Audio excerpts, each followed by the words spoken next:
Okay, I want you to picture this. It's a Saturday morning. You've got your coffee, and you walk out to the driveway to look at the car. And you're not just glancing at it. No, no, you're really looking at the paint. The sun hits it at just that awful angle. Oh, yeah. And instead of that deep liquid color you remember, you just see, well, it looks like spider webs everywhere. The dreaded swirl marks. They're the bane of every car owner's existence. Exactly. It just looks tired. It's gray and sad. And, this usually triggers a very specific memory. Mm-hmm. You remember you've got this bottle of polish sitting on a dusty shelf in the back of the garage. Maybe you bought it 5 years ago. Or your dad gave it to you with your first car. It's got that crusty red cap. Yeah, half empty, seen better days. And the question pops into your head, can this, ancient bottle of goop actually fix this mess? Or do I need to drive to the auto parts store and drop $50 on that new ceramic spray? You know, the one with the holographic label I keep seeing on Instagram? That is the big question, isn't it? It's the old school chemical engineering versus, the new wave of high-tech surface science. It is. And today we're not just guessing. We are digging into some research that pits two absolute heavyweights against each other to answer that very question. We're doing a deep dive into the science of shine. So in the red corner, we have the classic, the staple, AutoGlym Super Resin Polish. Found in pretty much every garage in the UK, I'd wager. And in the blue corner, the modern challenger with its SiO2 tech, Maguire's hybrid ceramic pre-wax prep. But what's so fascinating here is we're not just asking which one looks shinier. We're looking at two completely different philosophies of how to manage a car's surface. We're going to look at how they manipulate light. Right, because we've got two very different sources guiding us. First, there's what I'm calling the real-world dad test. Oh. It's literally a guy detailing his daughter's battered BMW on his driveway. And then we've got a forensic lab test. We're talking gloss meters, split testing panels, hard data. And the results are genuinely surprising.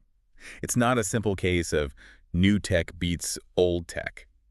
Not at all. It turns out whether you should use the 13-quid bottle or the 19-quid bottle depends almost entirely on one thing. Are you using your arm or are you using a machine? So let's unpack this. Let's start with the dad test, because I think this is where most of us live. Our first source is a detailer facing a really common problem, his daughter's BMW 1 Series. And he paints a pretty vivid picture. He says the car never stands still.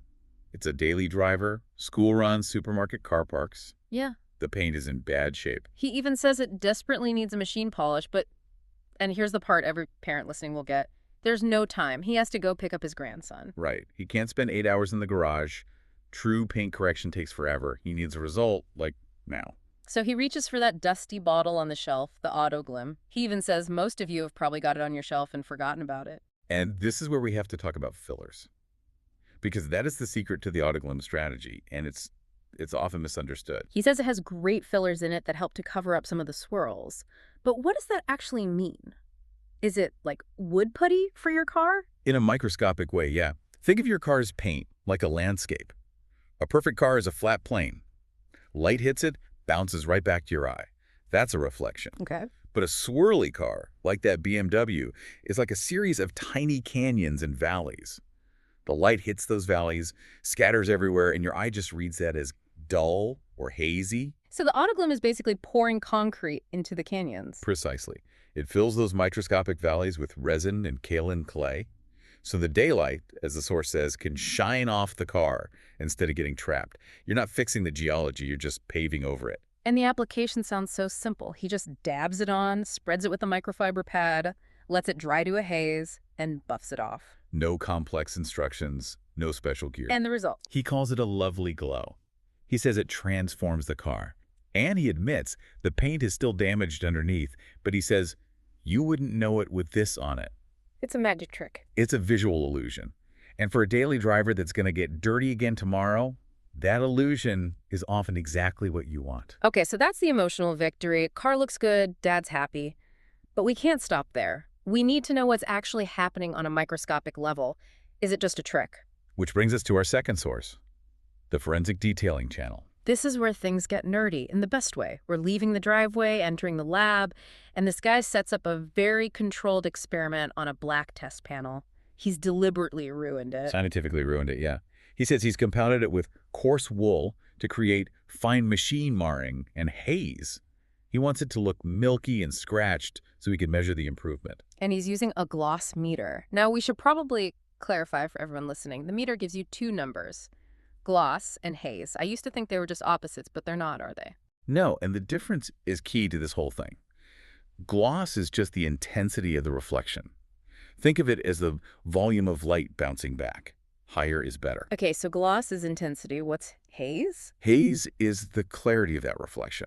So think of a dirty window. It might be shiny, so it has high gloss, but if it's greasy, you can't see through it clearly. That's high haze. So you want the haze number to be as low as possible. Exactly. You want a crisp, sharp reflection, not a milky one. Okay, so the setup is 4 sections on the panel. We're testing the old school AutoGlym against the new school Megoyars, and here's the kicker. Testing them both by hand and by machine. Round 1. Hand application. This is the direct comparison to our dad test. The process for AutoGlym is the same. 4 passes, let it dry, buff it off. But the Megoyars is different, right? Yep. It's a modern formula. Wipe on, wipe off. No cure time. It uses that SiO2 silicon dioxide technology. So it's high-tech, faster, costs more. You'd think it would just wipe the floor with the old stuff. You would assume so. But the data? Let's look at the data. When applied by hand, the AutoGlym produced a massive reduction in haze. It made the paint way, way clearer. But weirdly, it lost a tiny bit of gloss. Wait, it got clearer but less shiny? Marginally less intense, yes, but much clearer. Now, compare that to the Megoyars by hand. What happened there? It improved the gloss a bit, made it shinier, but it did virtually nothing for the haze. That is not what I expected. So the cheap old bottle made the scratches disappear better than the new ceramic tech. By hand, yes. And this proves the filler theory. When you're just using your arm, you can't generate enough power to actually cut the clear coat. You're just rubbing. So the AutoGlym's heavy fillers just sat in the scratches and hid them. Exactly. It plugged the haze. The Megoyars, which probably relies on fine abrasives, it shined up the surface, but with no machine power, it couldn't actually fix the swirls underneath. They were still visible. The source was pretty surprised, too. He says, the AutoGlym product works much better by hand. Massive haze reduction. It's a huge win for the dusty bottle. It's the right tool for the job. If you don't have mechanical power, you need chemical filling. Okay, but here's where the plot thickens. We move to round 2. Machine application. The power shift. Same products, but now on a dual-action machine polisher, we're introducing horsepower. And the data just completely flips. It's a total reversal. Tell me what happens to the AutoGlym first. The AutoGlym, the hero of the hand test, performed worse with the machine.